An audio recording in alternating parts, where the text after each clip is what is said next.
We are back. We're here to talk about it. You might have seen our pre stuff or the list reviews. Today, we are talking about mostly our experience at a tournament, which is you might not be interested in, but also best in bracket. So there are obviously much bigger streamers like Honest War Gamer who are talking through the top three. We're going to look at the best in bracket from 0 wins up to two, threes, fours, and obviously fives. And we're also going to talk about other notable lists because there are some really great mechanics on show further down the court, further down the card that show quite a lot of play. And if they're built out a little bit more, we might be seeing that stuff doing quite well for people, or at least joining us in the top half and the bottom half. So before we get into all that fancy stuff, though, I want to hear about your weeks in the hobby, but we'll talk about the LGT experiences soon. So I'll start with you, Jason. What have you been doing this week that has not been recovering from the LGT and medicine? Yeah, I got lost my voice, got a bad throat and everything.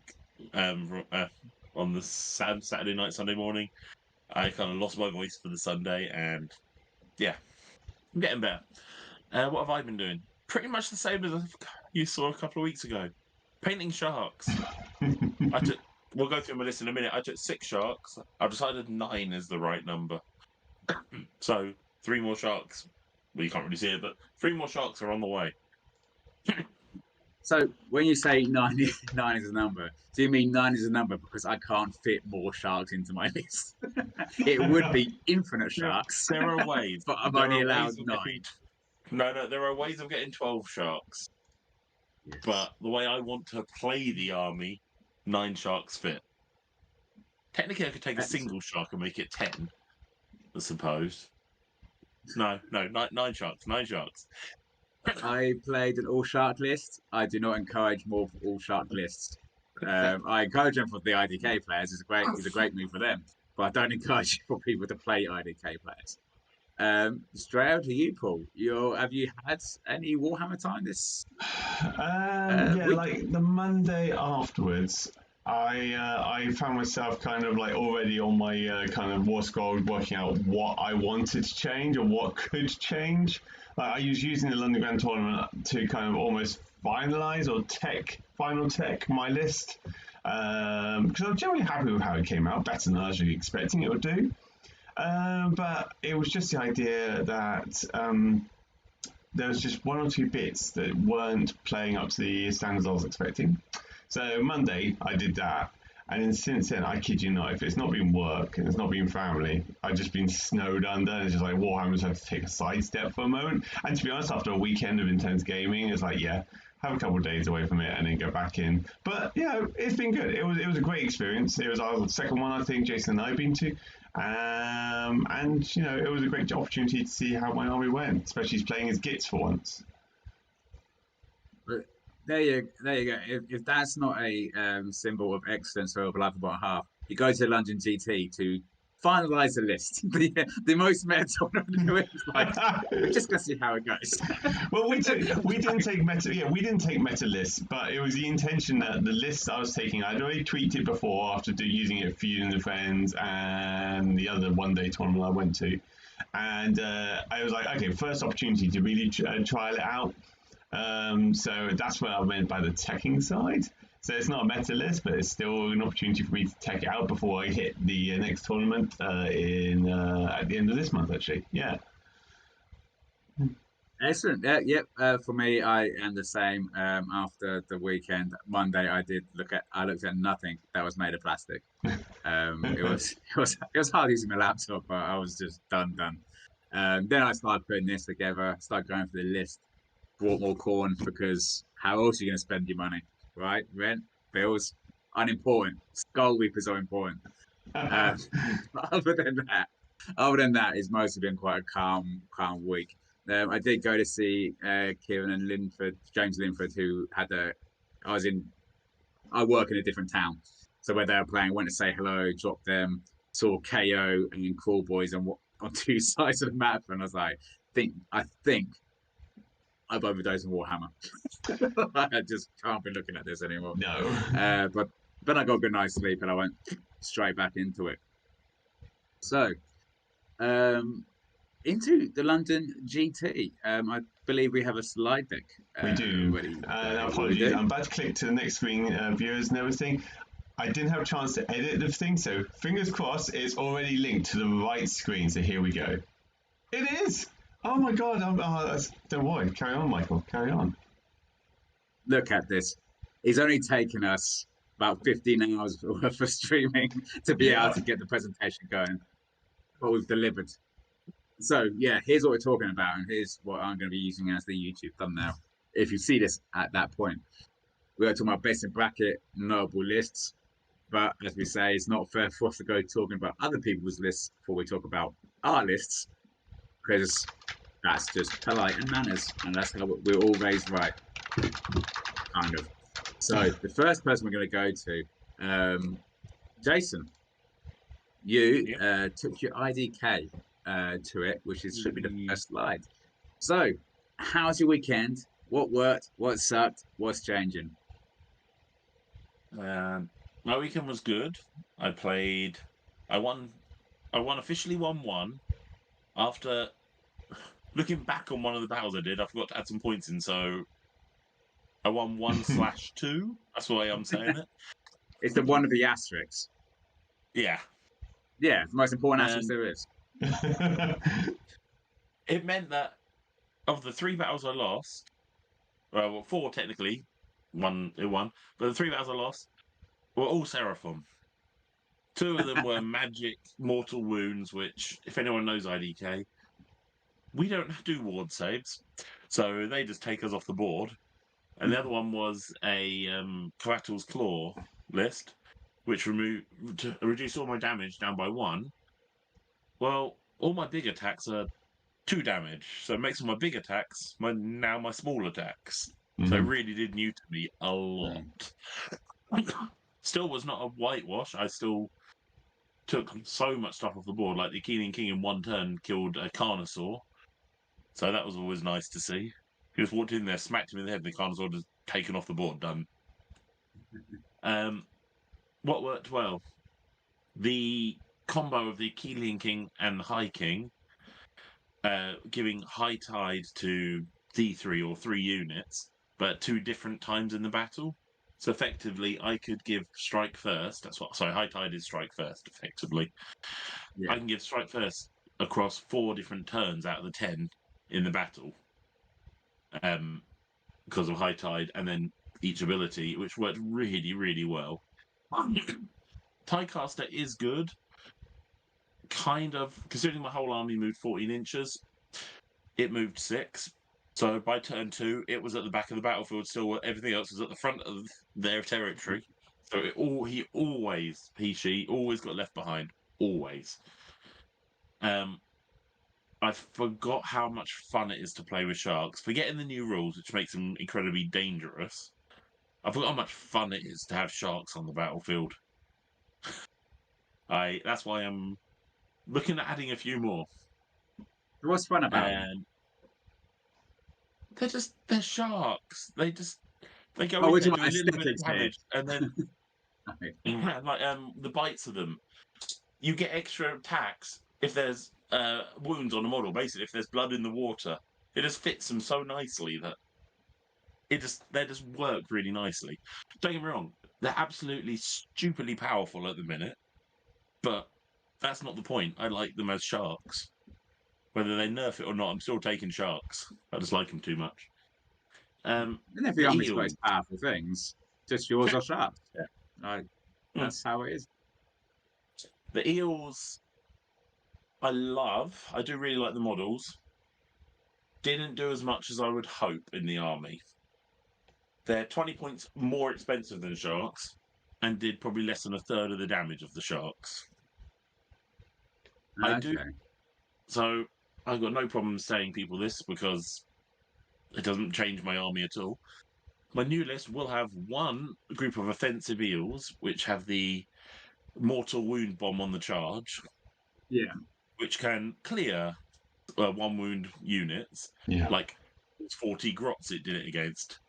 Charge straight in there, mortared the entire unit off the board, and then Fanatics jumped out and killed them, but that's not the point. But no, I will be keeping one of those in the Scoreboard. army because I think it's useful. Like, come across a big screen, chucking them in there, just doing that can clear, do a huge amount of damage to that screen before anything else even has to think about it. I think it's Yeah. useful. But more sharks is the way it's going to go. I like them too much. So tell me about the games you won. How'd you win them? I won against a Gits list who had 2 Mangler Squigs. Okay. I don't want to be horrible, but they gave IDK with its shooting power first turn. So turn 1, I shot his Squig Herd and the Mangler Squig off the board. Then he charged one of the King models with a Mangler Squig. And the King just slapped him and killed the other Mangler Squig. And at that point, it was a big chunk of their army was already gone. So the Sharks just started swarming in and circling and just going for it. In the end, the last model on the board for him was a Trog Boss. And that Trog Boss was surrounded by the High King and 5 Sharks. So yeah, I he came was across very surrounded in the back of the thing. It just, what it was. stacking sharks on the sharks around the remaining model is like, it looked a bit cruel, to be honest. It's like, you're rolling your charges, the guy's there with his one thing left, you're like, shark. What's worse is I still had the High King's ability, so I gave High Tide to 3 different units as well. So I got to strike first with half of that before even the other half got to strike back. But yeah, in essence, a strong list. I would say the opponents I faced didn't work against my worked too well against my army. I should say didn't work for me, but I still think there's a lot of flimsiness in the army. I've got to get practice with the army to learn how to play it, and I feel like I've figured that out from this tournament to bring to my next one. Excellent, yeah, and I think if you have few dice and high damage, when you come across an army which minus your damage and reduces your end, or has more wounds, I think they are the hardest IDK matchups. You're right, because all of a sudden you are 50%.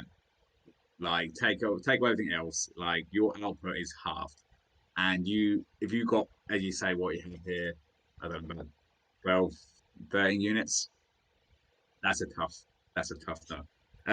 Yeah, also we don't control the other person's army. If they're throwing in Mangler Squids, tip from the top to ruin all your future games. Stay away from the High King, everyone, because that thing is a monster killer. And the Achillean King, both of them. The Achillean King. Oh, so yeah, the High King is pretty dangerous, but the Achillean King, he's the one who slaps. He's a slap king. Yeah. Great. Yeah, he does die very quickly though. Only 7 wounds on him. You have to get to him without him striking first and killing you before you get charged. Yeah. Of the tournament, obviously you managed to party in on Sonkai's poor last model. Any standout moments or any cool things you saw on the board? Yeah, Giants. First match I played against Sons of Behemoth. I've said this before on the streams. It's going to be my next army. I thoroughly enjoyed that fight because it was just really nice to see them fighting. Doesn't matter the fact I was placing against them. It was really nice to see them actually on the table fighting. I thoroughly enjoyed that. Eventually, the Sharks did shoot off the Giants, but that's their job. Yeah, the last model on his table had 6 Sharks shooting him, and it's just if you're not here to see Sharks shooting Giants, why are you playing Sigma? I mean, that's the interaction. You got dinosaurs riding dinosaurs, Sharks shooting Giants. Like, it's all here. I've got any final thoughts before I ask our lovely Paul to talk about his weekend. Don't be scared about the LGT. It sounds all big and crazy, but you still get fun lists. You still get a laugh of people to actually play against. Yes, just come along and get involved. Yeah, absolutely right. It is out there one of my favorite tournaments. It's a good crowd. Everyone's fun. The mid table and lower tables, everyone's laughing, and the people at the top, you're seeing some phenomenal games going down, and they're having fun too. I'm not suggesting that, but yeah, great tournament. So Master of Ceremonies, Mr. Paul, how was your weekend? So I was pleasantly surprised. My ambitions were to go in with this list, and if I got a win, then I was happy coming out of it. My eventual results were 3-2, so I was delightful, really, really happy about it. Delighted by it all. Yeah, I had the opportunity for my first match was against exactly the same opponent Jason was talking about on the Gits front, and it was quite open that he was relatively new to his army list. He understood Gits, but like someone did when I went to my first London Open, they kind of educated me on how you could use the army, and in turn I was doing exactly the same thing with him. Because, like Jason said, he had a Trog Boss, he had 5 Boingrot Bounders, he had 12 Squig Herd, 2 Mangler Squigs, some Stabbers, and a couple other units. But he wasn't sure how certain things worked, and so between us, we kind of played it out. I did win that one, though. And then I had the luck of playing Destruction for the whole weekend. So I played Gits, I played Bone Splitters, a full Bone Splitters army, which was exactly the same opponent I played in Feud of the Fens, and on this occasion he won. But I think it was the idea that after he played me last time, he had a really good idea what was going to happen, and so played into my weaknesses. My third opponent was a Waaagh army. I always struggle with Waaagh armies anyway, just the brutality of the orcs, the number of wounds, the number of attacks on each of those models is just scary. I managed to floor his Maw Crusher with my Fanatics, really happy about that. And I managed to get a unit of Boar Boys, 3 Boar Boys to charge my Trog Boss. One gets knocked down, the other 2 run away and you don't see them for the rest of the battle. So, moments like that was pretty awesome. And then I went into Gits again. Yeah, I had another Gits army, and then finally I finished off on Beastclaw Raiders. But overall, I was kind of quite happy with how my army went. It played how I anticipated it would, but it was, I think, just down to the bad armies that I was being put against that led me to consider whether or not Zarbag and his Gits were really worth the 180 points that they put in on this army list. And in addition, the Madcap Shaman, it's a couple of battles now. I know he's a 70-point wizard and he's only 1 cast and everything like that, but my god, did he do so little in that. So those are the 2 units I kind of took back to the board and just see what I could change up and what I could add in. So that's what I've been tinkering with it. But overall, it was a really nice experience, really pleasant one, and I was lucky. I have to feel so sorry for you, Jason. The idea that you and I both had never played Seraphon before LGT, and out of 5 matches you played against 3. I mean, that's just ridiculous. I know it's all Swiss pairings, but it must be you playing Seraphon this tournament. Yeah, exactly. It just wrong. No man should have to suffer through Seraphon once, twice, let alone 3 times in 2 days. So yeah, you know what? I think I cast myself unfortunate, but at the same time, it would have been nice to play against some more elite armies. So I could just see where Zarbag may have been better. But overall, I can't complain. 3-2, so very happy with it. Excellent. Yeah, no, was a very good weekend. So you're saying Zarbag and others might be leaving the list. Do you know where you're going to be walking this list in the future? Yeah, so I'm quite happy here because we're all quite chilled about this all and everything. Basically, I'm taking out the Madcap Shaman, I'm taking out Zarbag, and I'm throwing in instead a Fungoid Cave Shaman and also a Loon Boss on Cave Squig, Giant Cave Squig. And the reason being, basically, the Boingrot Bounders have surprised me no ends throughout the 6-7 matches I've played over the last 2 weeks or so, including the 5 from LGT. And they get out there and they go and do what they want. But they don't have any synergizing hero to keep up with them. The Loon Boss, bless him, he was running after him as much as possible so I can get the all-out attack from him, so the 6s on wounding, doing mortals as well. And he did it on a couple of occasions, but when those Boingrots go, they're gone. And so it's it's really cool if I have another Moonclan unit, Moonclan boss following him. So got one on the shelf already painted up and everything, so I don't have to worry on that front. So yeah, that's where I'm going to go with this, and just see how that plays out, because Madcap Shaman, as I said, doesn't do very much. Let's get a Fungoid in. At least I get an extra command point on the 4-up on my hero face. And then, the Loon Boss and Giant Case Squig, he can do one of these things where he attacks and then he activates the Boingbots immediately afterwards. So what's not to like? Yeah, exactly. So for the weekend, cool interactions you saw on the table. What stands out for you as a moment you're like, that was fucking cool? Yeah, so I have to Use admit, my language, one of my Chris. MVPs of the weekend had to be my 10 Fanatics. I've always loved them as it is anyway. I wanted them in just more for the theatricalities of it all. I know they have the potential to whiff or really strike out. And it's just keeping the people guessing, because in my unit army, they can either go in the Stabbers or the Gobbapalooza. And so every opponent I had, they were really umming and ahhing. Do they put their attacks into the Stabbers and clearing them off? What happens when that last Stabber disappears? And it happened in 2 occasions. The Maw Crusher, as I said, cleared the Stabbers, they popped out, and the Fanatics just steamrolled them. And then it happened on Beastclaw Raiders. One of the Huskards killed the final Stabber. The great thing is a 6-inch from the last model. Within 6 inches of that last model, they spawn out. Managed to swoop around this Huskards, and it just so happened that his general, the BCI's general, was standing there on foot. And it's like, right, 5 or 6 Fanatics will go into that boss. Oh, he's dead. Right, okay, there's your general gone, no more. Those are moments that stood out for me, I have to admit. Other bits, like my Trog Boss doing what he does best and things. He did fall on one occasion, so I have to give my hats off to the person who did slay him. That was the War opponent. But generally, it was the Fanatics that really kind of stood out, definitely. So I don't mesh very well with I love the lore of the Gits. For the way it is, I don't mesh. But the Fanatics and the Loon Boss are some of my favourite models. The Loon Boss just looks cool.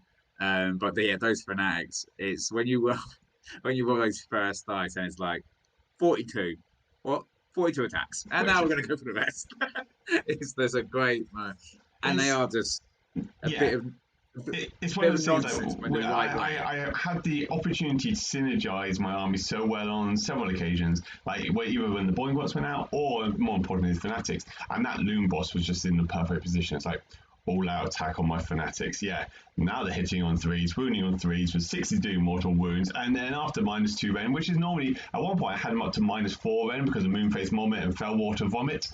It was like -4 rend, D3 damage. Oh, what's that? 30 damage. Your person's dead. It's that sort of like mentality behind it. It's either it's going to work or it will fail miserably. So yeah, can't complain. Really can't complain. Definitely not.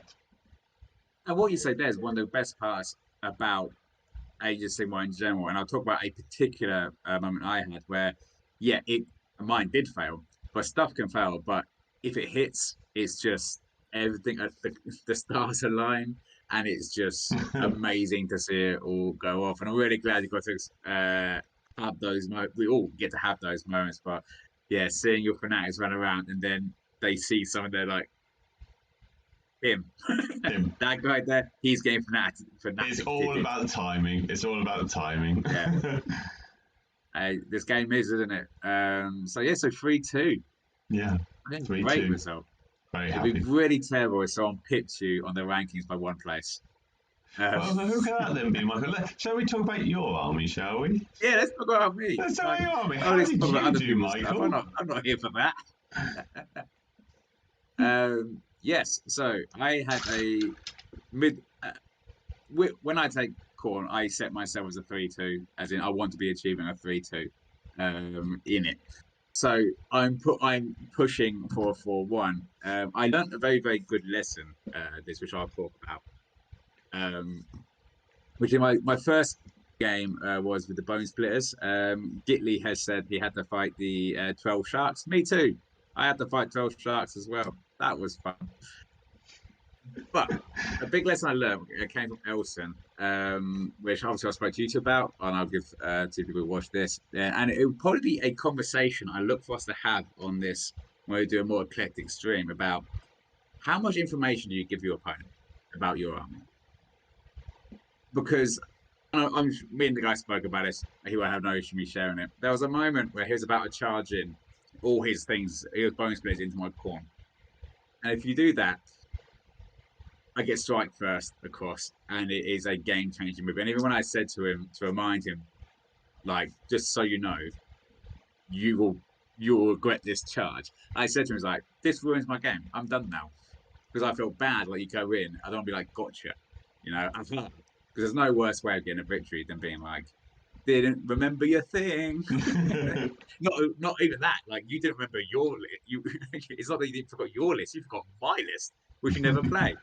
So, so there's a moment there, and a moment I suggested he didn't put his war on because he was going to activate around something that ignored wards. And it's like, you're wasting your war here.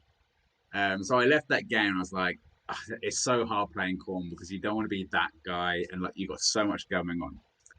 I spoke to our friend Elson and he said he played a Khorne player who basically up front at the beginning of it was like, here's everything my army can do. If you ask me any question, I'll be honest with you. There'll be no gotchas. Like I won't lie to you. Just remember, look at my dice. I'm glad Gilly just said he tends to do the same. Yeah, it is so hard not to overshare with Khorne because there's so much. And I talk about some moments I had where so you tell your opponent basically, watch my dice. If I have one dice, one blood tithe point can ruin your turn by murderlust. So I went to that and I was like, right, that's how I'll do this now. Next game, I was like, I'll put it into action. 12 sharks. I was like, right, you don't need to know any of my rules because you're going to kill me before anything happens. As I played Hazel Moon's 12 sharks, recently went 5-0. Great player, great list. IDK are having a bit of a revival through this kind of stuff. Jason. Hazel had 9 sharks. Simon had 12. Okay. Well, too many sharks. All right, so we played different lists. By the 9 shark list. When I told people I did this, the good players all looked at me. I'll say good players. The high up table all looked at me and went, "That was a big mistake." It was not a mistake. Cluster of sharks. Yes. No, I'm saying Cluster of we've sharks. spoken about this. Yeah. Double move my bloodthirst of insensate rage. I was like, I can't beat you because you're all over this table. So I was like, let's just throw in the bloodthirst. If I roll 2 6s, it's game. Like that kills your whole army, bar the turtle, which I don't really care about. I did not roll 2 6s, unfortunately, so I got beaten quite easily on that one. I misplayed. I forgot what the map was about things. So I misplayed that. After that, it turned around. I was a proper submarine. I played OBR. I'd done my whole. Here's everything I can do. Always be looking at my dice before you pick a battle tactic. Then Murderlust was coming off. I was able to close up tactics. Close up tactics, deny things, do my movement to control the board, as you should be doing with Khorne. It's not a fighting army, it's a movement army. So I was about to do that. So I beat OBR, then someone else who oh my god, how terrible is that? I played someone else. Yeah, this is the worst. I'll try and find out for you. Thank you very much. My last match though was against Nighthorn. I played Scott's Nighthorn, which we'll talk about as a list. There's a cool mechanic in that one, which I want to talk about. And then I played finally Tom Sylvaneth, who won Best Player. And let me tell you, Neil, he deserved Best Player. It was one of the most fun games I have played of Age of Sigmar. If I was to say one of my highlights, it was playing that guy. Super fun, knew his stuff. Like there was times where he done something he shouldn't have done, but we rolled it back because we have that rapport which I could be like, don't worry, let's fix it. We're here to win properly. So yeah, so my spiel on don't tell everyone everything does not mean be to your opponent and don't roll stuff back if they've made a mistake. That is fine. That is not the game. But yeah, I had a really, really good weekend. As for interactions, the good times I say, other than Tom, even though I lost it, the Bloodthirster move, I really enjoyed that because I was like, hey, if you want to see something cool, like we might be able to see something cool. As for the list itself, everyone told me Skull Cannons were terrible. Congratulations, you're all right. I was wrong. It's the second time I ran 2 Skull Cannons. It is the last time I rolled 2 Skull Cannons. What worked really well was the multiple activation Bloodthirsters. So you pick 1 and 2 fight, and then so get 3 activations. That works really, really well. I would say 2 of the last games, so the Sylvaneth game and the OBR game, only lasted long because they kept winning priority. Because they hadn't won priority, it was done. Because I am in. To the point that my development of the list is good. I'm going to move to Skull Fiend Tribe, which is if I roll an 8, it's strike first. There's a Bloodthirster, which can give people on mortal units. The Bloodthirster can give 3d6 charge, which you can really get some stuff going in on that one. So that's the plan: is to have basically a minimum of 4 activations and use that to kind of reap chaos across the board. So yes, I've got a tournament next weekend because I'm fucking psychotic. I'll be taking a strike first Khorne list, which I'm looking forward to trying. To come to the chat, they get the Corgus Cole. Could you put, other than the 8-inch paladin, I'd like to know what he'd done. So if you wouldn't mind putting into the chat what he was doing, because we didn't actually catch up, and I was meant to try and find you to hear about Corgus Cole. Just out of curiosity, I think that's probably. Oh, sorry. Yep. Just with your army list and everything, were you happy with the rest of your units? Like, I know we talked about the Bloodthirsters and everything, but did the claws do enough for you? Did the Bloodreavers do enough for you? I assume the Fleshhounds were like bodies just getting away. The claws are a must-take in any Khorne army in this GHB because they can get you battle tactics in the first round. Right. Most of the time, you do intimidate invaders. You step outside your territory. They've got a 12-inch move automatically, essentially. And you can sit back and just have that. And it's very hard to get battle tactics with Khorne. That's one of the other changes. That's one thing I did struggle with, is that I couldn't always kill 8 units because my Bloodthirsters are tied up somewhere and I've got nothing else. Also, people were buying 5 units. And the trouble with when someone brings units of 5 is that you can't kill 8 of them because they don't exist. Slaughter Priests are amazing. They're great buff piece. I would swap out a Slaughter Priest for a Realmgor Ritualist. Much better prayers on the War Scroll, to be honest. D6 more wounds is great, but you're casting 1 prayer a turn. You're not going to be coming to that one, whereas the Realmgor has the -1 from attacks, which if you have an Unfettered Fury, you can be your subtract from your hit rolls, and you get 1 less attack. It's like, that's crippling. Like, that is all of a sudden your 3s are hitting on 4s, and you've got 1 of them. It's comes in there. Bloodreavers and dogs are literally just greens. Just bodies, yeah. Yeah. So what Giddy's got there, Corgus Cole has an ability where you fight with dog first and you fight with the ants. If the ants causes a wound, you can roll a dice, and on a 5 up, it just slays it. Basically. And yeah, he's called an Arachnophobos spider and a Hurricanum. Right. You have ruined some weekends, buddy. Turn out with the spiders, and your 180-point hero is like, no. Slap. He's gone into reality. Great stuff. Glad to hear it. That's the cool things that we see on the table. And so what position did you finish in on the final tables, Michael? I don't know, but all that matters to me is 1 place above you. 1 place above me. I was on the way home.